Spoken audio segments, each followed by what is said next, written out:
Hey everybody, this is Jeremy Gaffney. I'm executive producer at Carbine Studios. What we want to do today is just take a little walk through what our friends and family content is like. I got a bunch of testers in the game right now, giving us all sorts of feedback. We want to give a little behind-the-scenes peek at all of this. We're testing all sorts of good new systems. And we've been working on combat, so now you can kind of aim your spells anywhere. We call it freeform targeting. Line up a creature and bam, you can just knock it down.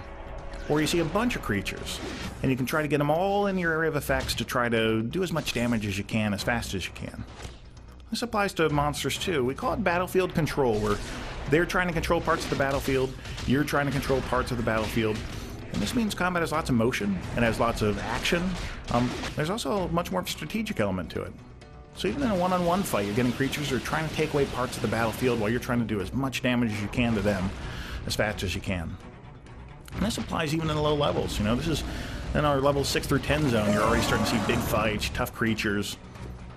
And also you're able to start interacting with the environment in really interesting ways. You know, this blue rock's called Loftite, and it makes you lighter than air when you get near it. So you can do super jump. Whenever you see that kind of blue crystal, you can use this to bounce around through the world. And we've hidden all sorts of things in the environment where, this is one of our stealth classes. They sneak up to a crate, they set off the fireworks, now it starts damaging everything in the area so that you can leap in and attack it, and like a little advantage in combat for learning about the environment. These things aren't just small things, you know, they're big ones too. In this area of the zone, there's a giant robot that's been dug up, and now it's starting to shoot laser beams, destroy things in the area. It hurts monsters, it can hurt you. You've got to interact with it while you're doing all these fights. And now we're like level 10, level 12, and we're starting to show more about the Elden.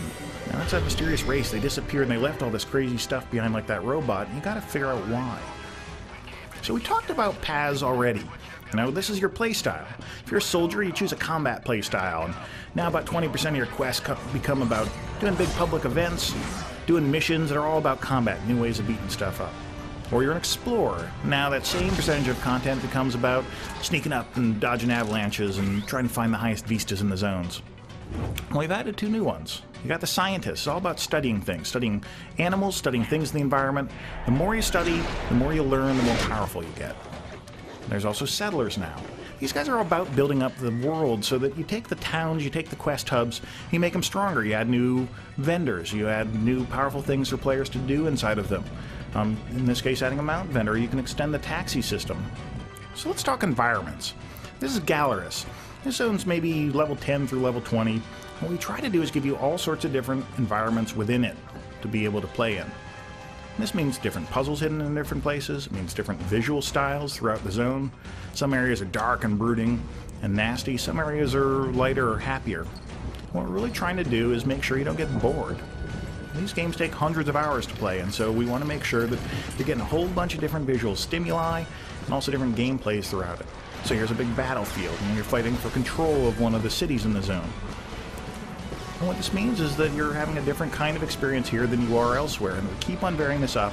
Now every half hour or so we like to throw a curveball at you to keep on making sure things are interesting for you. So our goal here was to cover about 45 hours of content in under 4 minutes. That has proved to be impossible. There's still a ton more that we need to talk about, including what are these strange floating islands up in the sky. So keep an eye on our Wildstar Wednesdays. We love interacting with our fans, and so we'll just keep on putting up more and more information and listening to you, the fan. Thank you very much.